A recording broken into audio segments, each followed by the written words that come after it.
In the history of global crime, some names spread terror, but perhaps none can compare to the nightmare named Luis Alfredo Garavito. Known as La Bestia, the Beast, he was more than just a serial killer. With a victim count possibly exceeding 300 children, he is considered the world's worst serial killer. This is the story of a monster in human form and a justice system that struggled to comprehend such unimaginable cruelty. Luis Garavito was born on January 25, 1957, the eldest of 7 brothers. His childhood was a living hell, suffering physical and emotional abuse from his own father and sexual abuse by neighbors. With only a 5th grade education, Garavito left home at 16.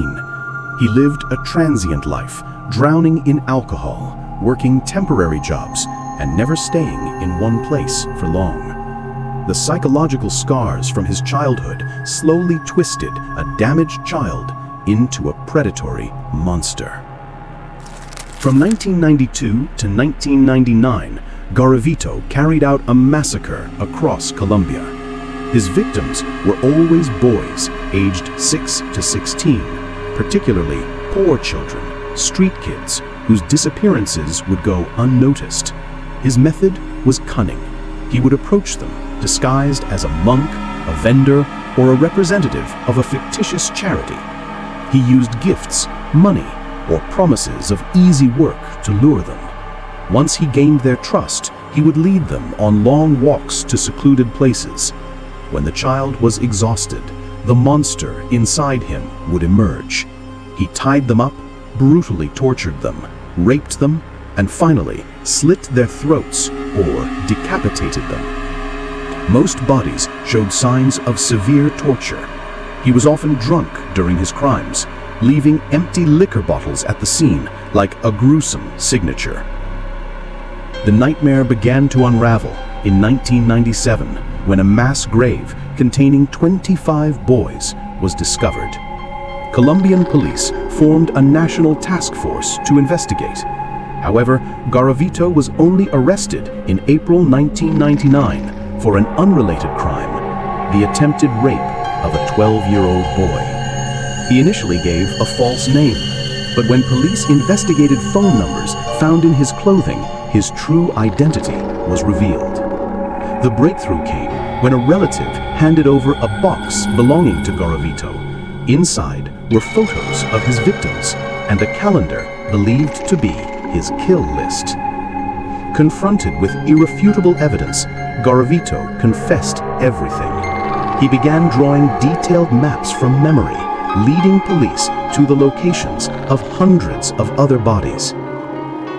Garavito was convicted in 138 cases, with a total sentence of 1,853 years. But this is where the outrage of an entire nation erupted. According to Colombian law at the time, the maximum prison sentence for any crime was only 30 years. Even worse, because Garavito cooperated by revealing the burial sites, his sentence was reduced to just 22 years. This meant the world's most prolific child murderer could be released early. The Colombian public was furious. They demanded the death penalty or life imprisonment, neither of which existed in their legal system. In a televised prison interview, Garavito shockingly expressed a desire to enter politics to help abused children, a statement that disgusted and horrified the nation. The immense public backlash forced the authorities to reconsider. Facing public pressure, the Colombian justice system found a legal loophole. They discovered Garavito had unconfessed crimes. By trying him for these new cases individually, they could extend his prison time, preventing his return to society. The case of Luis Garavito is not just the story of a monster. It is a chilling reminder of the law's limitations in the face of absolute evil, and a testament to how a community's voice can demand and achieve justice, however belated, for the hundreds of innocent lives that were stolen. Luis Garavito died in prison in October 2023, in memory of his hundreds of victims.